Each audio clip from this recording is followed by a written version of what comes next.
मैं आपसे एक बात ना सच सच पूछती हूँ। आपके माइंड में कभी तो आया होगा being attracted to some girl कि I wish at some point ये जो गर्ल है ये मुझे देख के कहे कि आई चूज़ यू। अभी जो आई चूज़ यू की एनर्जी होती है, या फिर how to stay on her mind rent free, how to dominate her mind, उसके माइंड में प्रायोरिटी कैसे बनना है। देखिए, सबके अलग एस्पेक्ट्स होते हैं, लेकिन आज मैं आपको कोई फ्लर्टिंग टिप्स ट्रिक्स, कोई मैनिपुलेशन ऐसा कुछ नहीं बता रही हूँ। There is no game, there are no techniques और टैक्टिक्स। ये बहुत simple, deep, everyday practical life की साइकोलॉजिकल ट्रेट्स हैं। ये ट्रेट्स आप सब में होती हैं, बस डिफरेंस ये है कि कुछ मेन हैं जो इसको प्रैक्टिस करते हैं, काफ़ी हैं जो एक्चुअली गलती यहाँ पे कर जाते हैं कि जैसे ही वो किसी गर्ल से अट्रैक्ट होते हैं, they try to impress her, they try to hard to convince her कि किसी तरह वो मान जाए कि तुम्हारे सारे ऑप्शंस में से मैं सबसे बेस्ट ऑप्शन हूँ तुम्हारे लिए। कभी आप उसे ओवर पेडेस्टलाइज करते हैं, कभी आप खुद ओवर अवेलेबल भी हो जाते हैं। ये जो ट्रेट्स हैं सिखाई जाती हैं एक्चुअली स्पोर्ट्स पीपल को, CEOs, all the big leaders in a company. So I thought कि ये जो ट्रेट्स हैं ये एज अ एवरीडे मैन आपको भी पता होनी चाहिए। क्योंकि ऐसा क्यों है कि एक ब्रैकेट ऑफ मेन को ये सिखाया जाए एंड आप लोगों को इसके बारे में पता भी नहीं चले। So that's not fair. Alright, video शुरू करने से पहले एक बोनस टिप शुरू में ही आपको दे देती हूँ कि ये जो ट्रेट्स हैं ना, ये आप एक एक करके शुरू कीजिएगा। देखिए, ध्यान से पहले सुनिए, समझिए, and then one trait 1 week, second trait second week, ऐसे करते करते 6 वीक्स के अंदर अंदर 6 traits when you start practicing you will see a difference in you as well. So hi guys, welcome to my channel. This is Neeti here. I am a men's relationship coach and हर हफ्ते मैं आपके लिए inside information लेके आती हूँ women's point of view से। वो क्या सोचती हैं, कहती हैं, क्या फील करती हैं। फीमेल साइकोलॉजी को जितना आप समझेंगे उतना ही आप अपने इमोशंस को प्रोटेक्ट कर पाएंगे, उतना ही you will invest your mind space and your emotions in the right girl.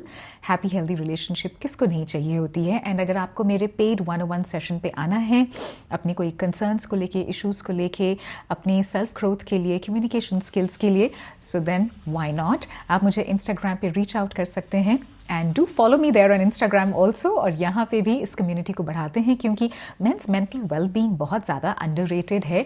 तो थोड़ा सा ये सारे जो वीडियोस हैं इन्हें शेयर करते हैं, लाइक करते हैं and subscribe to the channel as well. Okay, coming back, ऐसी कौन सी ये डीप साइकोलॉजिकल ट्रेट्स हैं जिन्हें आप प्रैक्टिस कर सकते हैं एंड चेज नहीं करना है boss. Women will look at you and think I choose you. देखिए, सिलेक्टिविटी एक बहुत इंपॉर्टेंट फैक्टर है, नंबर 1 ट्रेट। ओके, हर किसी को चूज और अटेंशन नहीं देना है बॉस। एवरेज मैन गलती क्या करते हैं, वो बहुत जल्दी किसी भी गर्ल से इंप्रेस हो जाते हैं। देखिए ना, अगर आपको कोई गर्ल दिखती है प्रिटी फेस, तो आपको लगता है कि बस इंस्टेंट अटेंशन मुझे मिल गया है क्योंकि उसने मुझे एक नज़र देख क्या लिया कि बस कुछ तो केमिस्ट्री बिल्ड हो रही है। सेकेंडली, अगर कोई भी गर्ल आपको हल्की सी स्माइल के पास कर देती है, आपको लगता है कि बस मुझे तो इमोशनल वैलिडेशन मिल चुका है। देखिए, कॉन्शियस मैन बनिए, कोशिश कीजिए कि चीज़ों को ऑब्जर्व कीजिए। Alright, move slowly, choose slowly. क्या जल्दी है चेज करने की किसी भी गर्ल को। ऑलराइट, और सबसे ज़रूरी आपको ये बात याद रखनी है कि जो कॉन्शियस मैन होते हैं ना, वो सिलेक्टिविटी प्रोसेस को, यानी कि जो आपका खुद का सिलेक्शन प्रोसेस है, उसे बहुत क्लियर रखते हैं अपने दिमाग में। इसका मतलब ये नहीं है कि आप रूड हैं या फिर आपके स्टैंडर्ड्स बहुत हाई फाई हैं। इसका मतलब सिर्फ ये होता है समवेयर अपना इमोशनल वैलिडेशन बहुत जल्दी गर्ल को नहीं देते हैं जब तक कि आप उसमें ये क्वालिटी नहीं देखते कि वो कितना एफर्ट आप में डाल रही है या इस डेटिंग या रिलेशनशिप पीरियड में कितना एफर्ट डाल रही है। ऑलराइट, हमेशा ये याद रखिएगा कि जो गर्ल्स हैं ना, वो अट्रैक्ट होती हैं उस मेन से जो बहुत जल्दी किसी भी गर्ल को देख के इम्पोर्टेंस नहीं देता, अटेंशन नहीं देते हैं, अट्रैक्ट नहीं हो जाते हैं। तो गर्ल के दिमाग में सिग्नल क्या जा रहा है, बेसिकली वो ये सोचती है कि ये तो बंदा बहुत जल्दी किसी भी गर्ल को देख के फ्लैट तो नहीं होता है, विच मीन्स कहीं इसके पास ऑप्शंस हैं। और अगर उसके दिमाग में एक बारी भी ये बात आती है कि आपके पास ऑप्शंस हैं, तो बस फिर जो बंदी है ना, वो रैट रेस में लग जाती है कि अगर इसके पास ऑप्शंस हैं तो फिर उन ऑप्शंस की लिस्ट में सबसे पहले मेरा नाम होना चाहिए। I will choose him and I will somewhere chase him. जो ये सेकंड डीप साइकोलॉजिकल ट्रेट मैं आपको बता रही हूँ, ये है कंपोजर. देखिए, बहुत बारी लाइफ में ऐसी सिचुएशंस आती हैं जो टेंस होती हैं. हो सकता है कोई टारगेट्स आपके प्लान आउट नहीं हुए हों, कोई फेलियर हुआ हो लाइफ में, सामने वाले से डिसरिस्पेक्ट मिला हो. At the end of the day अगर कोई वीक मैन हैं तो वो क्या करते हैं? जनरली वो लोग थोड़े से शेकअप हो जाएंगे, उनकी जो बॉडी लैंग्वेज है वो थोड़ी सी घबरा जाते हैं, या जो उनके बोलने का स्टाइल है बहुत जल्दी जल्दी स्पीड करके अपने वर्ड्स को बोलते हैं, पेस अप करते हैं, ओवर एक्सप्लेन करते हैं. उसके साथ साथ ओवर कॉम्पनसेट करते हैं कि कहीं ना कहीं वो जो गलती है या वो जो सिचुएशन है वो कवर अप हो जाए. देखिए, कॉन्शियस मैन बनिए. कॉन्शियस मतलब अवेयर होना. अवेयर मतलब समवेयर अपने को बार बार रिमाइंड कराना कि मुझे ये पर्टिकुलर ट्रेट प्रैक्टिस करनी है. ऑलराइट. सो जब भी कोई ऐसी टेंस सिचुएशन होती है, उसमें अगर आपकी बॉडी कंपोज्ड है, काम है, आपकी आवाज़ काम है, कम बोलिए, क्योंकि उस समय आपका माइंड प्रोसेस कर रहा है सोल्यूशन सोल्यूशन सोल्यूशन. ऐसे ऑन अ लूप इसे कॉन्स्टेंटली अपने माइंड में बोलते जाइए तो सोल्यूशन डेफिनेटली आता है. लेकिन आप जितना ज़्यादा you will lose your temper, आप अग्रेसिव हो जाएंगे या आप गुस्सा हो जाएंगे या आप ज़्यादा बोलेंगे, you will land up in a fight और अ कॉन्फ्लिक्ट. उससे होगा कि जो सोल्यूशन मोड है वो उतना पीछे हटता जाता है. जितना आपकी बॉडी वॉइस कंपोज्ड है, जितना आप उस मोमेंट में साइलेंट हैं, ओके, परफेक्ट टाइमिंग ढूंढिए जहाँ पे आपको कुछ बोलना है तभी बोलिए. ऑलराइट. सो साइलेंस है, योर टाइमिंग एंड स्टिलनेस, इन 3 चीज़ों को ज़रूर से प्रैक्टिस कीजिए. जब गर्ल्स आपको किसी भी टेंस सिचुएशन में देखती हैं और ये देखती हैं कि आप उसमें डील कैसे कर रहे हैं, तो वो अट्रैक्शन उनकी साइड से बढ़ता है. ये attraction in course of time respect में बदलता है. और बस जहाँ पे लड़की की साइड से रिस्पेक्ट है, लॉयल्टी तो 110% होगी ही. Alright. Moving on to the third deep psychological trait. और हाँ, ये अगर वीडियो आपको पसंद आ रहा है then please share and like and subscribe इस चैनल को, क्योंकि हमें इसकी जो कम्युनिटी है मेंस मेंटल वेलबींग की, इसे बढ़ाना है. बाउंड्रीज, आई थिंक ये मेरा फेवरेट टॉपिक बन चुका है बाउंड्रीज का, बिकॉज मैं जितना भी समझाती हूँ समवेयर आप फिर से वही गलतियाँ बार बार करते हैं. So let me explain you in a different manner. लेकिन ये जो साइकोलॉजिकल ट्रेट है, इसे प्रैक्टिस करना अगर आपने शुरू कर दिया थोड़ी थोड़ी स्मॉल परसेंटेज में, trust me somewhere this is gonna really pay you of in a good way. देखिए, जो कॉन्शियस मैन होते हैं ना, वो कभी चेज नहीं करते हैं. वो सबसे पहले सेल्फिशली प्रोटेक्ट करते हैं अपनी इमोशनल एनर्जी को, मेंटल एनर्जी को. वो कैसे करते हैं? बाउंड्रीज के थ्रू. देखिए, बाउंड्री का मतलब ये नहीं है कि अपने चारों तरफ आपने एक वॉल खड़ी कर दी है. दीवार खड़ी करना या गर्ल को पनिशमेंट देना या एटीट्यूड दिखाना या रूड हो जाना, ये सब बाउंड्री का मतलब नहीं होता है. Boundary in simple words is basically ये आपने सिग्नल देना गर्ल को कि मैं तुम्हें लाइक करता हूँ, मैं तुम्हें पसंद करता हूँ, लेकिन मेरा पूरा दिन, मेरी पूरी दुनिया तुम्हारे अराउंड रोटेट करती है. Absolutely not. सो अब आपने क्या करना है? बाउंड्रीज को प्रैक्टिस कीजिए. फॉर एग्जाम्पल, ओके, अगर आप दोनों के बीच में बात चल रही है या आप दोनों डेट पर हैं, देखिए, चाहे रात को बात करना हो, दिन में बात करना हो, डेट पे जाना हो, एक ना लिमिट तक रखिए. You don't have to go on talking कि 4 घंटे हो गए तो बात किए जा रहे हैं. क्यों बॉस? आधा घंटा बात कीजिए, 15 मिनट बात कीजिए, एंड देन इमीडिएटली आपको लग रहा है कि कॉन्वर्सेशन बिल्कुल पीक पे है, तभी ये माइंड पे कंट्रोल लेके आइए. तभी आपने उनकी बात को कट शॉर्ट करना है और बोलना है कि अच्छा सुनो, sorry I am cutting you, लेकिन मेरे को 2-3 काम अपने ये याद आ गए हैं, मुझे करना है, दिस इज इम्पोर्टेंट, कल बात करते हैं. That's it. आप सिग्नल क्या दे रहे हैं? आप ये सिग्नल दे रहे हैं गर्ल को कि ओ, मुझे तो लगा कि इसके पास टाइम है मेरे से बात करने के लिए, क्योंकि अभी मुझे मन कर रहा है इससे बात करने का. लेकिन गर्ल को अब सिग्नल क्या मिल रहा है कि ओ अच्छा, इसके पास काम भी है, oh he has other things to do also. Alright. So which means कि मेरे अलावा भी इसके पास और चीज़ें हैं करने को. So he is a busy man. यहाँ पे सिग्नल उनको क्या मिल रहा है कि yes, his time is valuable. मेरे पास सिर्फ 15 मिनट हैं या आधा घंटा है उससे बात करने के लिए. So she will also talk sense. दुनिया भर की ब्रेनलेस बातें, नॉनसेंसिकल बातें आपको नहीं करनी है.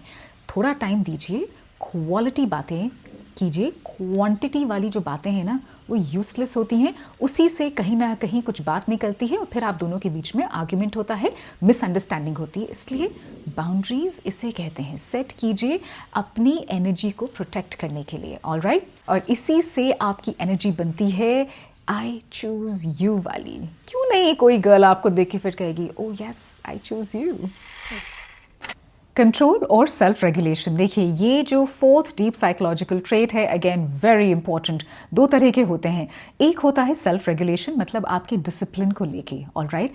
जिस तरह का खाना आप खाते हैं या जिस तरह का आप रेगुलरली वर्कआउट करते हैं या जिस तरह का आपका नाइट रूटीन है या अर्ली मॉर्निंग रूटीन है, उस पर डिपेंड करता है कि आप फील कैसे कर रहे हैं अपने को लेके एंड आपके अंदर इमोशंस किस तरह के चल रहे हैं, alright. So the kind of food that you put in your body also says a lot about the kind of emotions you have. Packet food कम खाइए, natural food ज़्यादा खाइए, you will feel alive, आपको अच्छा लगेगा। आपके अंदर जिस तरह के इमोशंस हैं, सामने वाला वही इमोशंस आपको लेके फील करेगा आपके बारे में।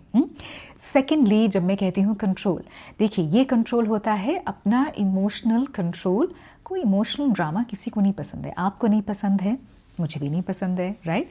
और ये कब होता है? जब गर्ल्स आपको टेस्ट करती हैं, किसी भी चीज़ को लेके प्रेशर में डाल देती हैं, कभी बहुत स्वीट हो जाती हैं, कभी घोस्ट कर देती हैं, कभी ऐसे बिहेव करेंगी कि यू आर द मैन और कभी बिहेव करेंगी कि वो तो आपको जानती ही नहीं है। इन सब में क्या हो रहा है? उनकी तरफ से तो इमोशनल ग्राफ हो रहा है अप एंड डाउन का। आपने इस समय अपने पे इमोशनल कंट्रोल रखना है without panic, without being reactive. कोई रिएक्शन ज़्यादा नहीं देना है, इमोशनली स्टिल रहिए, पॉज, देखिए कि वो क्या कर रही है, स्पेस चाहिए दे दीजिए, आपको क्या फ़र्क पड़ता है, आप अपने बाकी काम पे ध्यान दीजिए। आप लोग गलती क्या करते हैं कि जहाँ वो रिएक्ट करती हैं या कोल्ड हो जाती हैं, आप उससे 10 टाइम ज़्यादा रिएक्ट करते हैं। या तो आप कुछ बोल देंगे या आप नाराज़ हो के रूड हो के कुछ बोल देंगे, तो एंड देन आप एक्सपेक्ट करते हैं कि अब वो देखते हैं क्या बोलती है, तो फिर और आर्ग्यूमेंट बढ़ता है। या फिर आप लोग 10 बारी कॉल करेंगे, डबल टेक्स्ट करेंगे या पता नहीं और कितने टेक्स्ट भेजते हैं कि बस वो किसी तरह मान जाए, मैं उसे समझा दूँ। देखिए यहीं पे आपको ये जो डीप साइकोलॉजिकल ट्रेट है कंट्रोल की, इसे प्रैक्टिस में लेके आइए। मैंने पहले भी बोला है, इसे प्रैक्टिस करने में मुश्किल होती है, लेकिन the mind gets used to it, alright. Control emotions पे, क्योंकि आपका कंट्रोल उन पे नहीं है। वो जैसे बिहेव करेंगी उन्हें आपने करने देना है, आपने अपनी बाउंड्री ज़रूर से सेट करनी है, तो वो एक उनको सिग्नल मिलता है कि हाँ ठीक है, इसका टाइम, एनर्जी एंड इनफैक्ट इसकी माइंड स्पेस बहुत वैल्यूबल है। फिर जब आप अपने इमोशंस पे कंट्रोल रखते हैं, आप इमोशनली थोड़ा सा स्टिल होते हैं, ज़्यादा रिएक्ट नहीं करते हैं, पुल बैक करते हैं, ज़्यादा बोलते नहीं हैं उस समय, again a message goes to her कि ओ अच्छा ठीक है, all right, so which means कि इससे ज़्यादा फ़र्क पड़ नहीं रहा है। देखिए दो चीज़ें होंगी इससे, या तो the girl will start respecting you, all right, ये देख के कि आप हर छोटी चीज़ को लेके उन्हें ओवर पेडेस्टलाइज नहीं कर रहे हैं, आपकी खुद की भी चीज़ें हैं, रिस्पॉन्सिबिलिटीज़ हैं, काम है, लाइफ है, ओके। या वो जो गर्ल है अगर आपके लिए सही नहीं है, वो इमोशनली इन्वेस्टेड आप में नहीं है, she will automatically go away, okay. लेकिन इन सब में क्या आपने अपना कंट्रोल खोना है? बिल्कुल भी नहीं। पर्पस, देखिए ये बहुत सिंपल है। आपकी लाइफ का पर्पस खाली डेट करना नहीं है, all right. Understand this clearly कि मुझे खाली कोई गर्ल से अगर अटेंशन मिल रहा है तो बस मैं बाकी चीज़ें अपनी लाइफ में ड्रॉप करके अब सिर्फ और सिर्फ उसे अटेंशन दूंगा। No, that is not the right way of looking at things. Every woman is attracted to a man who has some sort of direction. So in 24 hours when you have 10 more things to do, या फिर आपको लगता है कि कोई नई चीज़ पे आपका ध्यान जा रहा है, जहाँ पे गर्ल को ये दिखता है कि उनकी तरफ से फोकस completely हट रहा है, वहाँ पे उनके माइंड में सबकॉन्शियसली चेज शुरू हो जाती है। लास्ट ट्रेट है प्रेजेंस। अब प्रेजेंस का मतलब ये नहीं होता कि कोई रूम में, जैसे कि बॉलीवुड मूवीज़ में या टीवी सीरियल्स में कोई एंटर करता है तो सबकी नज़रें टर्न होती हैं एंड ठडान ठडान ठडान, ओ वाओ क्या लुक्स हैं, क्या हेयर है, क्या मेकअप है या क्या हाइट है, क्या पर्सनैलिटी है। नहीं, प्रेजेंस का मतलब ये नहीं होता है, प्रेजेंस का कोई लुक से रिलेशन नहीं है। This is not a game of looks. ये बेसिकली नर्वस सिस्टम आपका क्या सिग्नल देता है, ये उस पे डिपेंड करता है। Alright, so presence is primarily कि आप खुद में कितना कंफर्टेबल हैं, खुद से कितना कंफर्टेबल हैं, वो ही एनर्जी आप सामने वाले को भी देते हैं। अब प्रेजेंस मैं क्यों आपसे ये कह रही हूँ, ये जो लास्ट ट्रेट है ये तब एप्लीकेबल होती है जब मान लीजिए कहीं पे आप हैं और अकेले हैं, तो आपको लगता है कि मैं अकेले हूँ और चुप हूँ, तो मतलब मैं इंट्रोवर्ट हूँ, मैं ऑकवर्ड फील कर रहा हूँ, मैं वियर्ड लग रहा हूँ, मुझे किसी से जाके बात करनी चाहिए। नहीं, ऐसा कुछ नहीं है। प्रेजेंस का मतलब होता है कि मैं जहाँ पे भी हूँ, आई बिलोंग देयर। आप कहीं पे भी हैं, इसका मतलब वहाँ पे आप रिक्वायर्ड हैं। ऑलराइट, इसका मतलब ये नहीं है कि वहाँ पे अब आप ऑकवर्ड फील करना शुरू कर देते हैं या आउट ऑफ द वे जाके आपको किसी से बात करनी है, ऐसा कुछ भी नहीं है। अगर आपको लगता है कि हाँ, आप किसी भी स्ट्रेंजर से जाके बात करना चाहते हैं, व्हाई नॉट। किसी भी चीज़ में कोई बुराई नहीं है, ये सिर्फ ओवर थिंकिंग और स्टोरीज हम अपने माइंड में कॉन्स्टेंटली बनाते रहते हैं। ये ऐसी ट्रेट्स हैं जो अगर आपके सिस्टम में आती हैं, your nervous system will start showing a certain kind of energy, और उसी से जो लड़की है वो हो सकता है देख के आपको कहे आई विल चूज़ यू। सो मेरे 1-on-1 सेशन में भी आप आ सकते हैं, पेड सेशंस हैं। फॉलो मी ऑन इंस्टाग्राम और मेंस मेंटल वेलबींग, ये मेरा चैनल इज़ ऑल अबाउट। तो इस कम्युनिटी को थोड़ा सा और बढ़ाते हैं। सब्सक्राइब कीजिए, लाइक कीजिए, इन वीडियोज़ को शेयर कीजिए। ज़्यादा से ज़्यादा men should be a part of this community as well. I'm gonna see you real soon next week. Ta-da!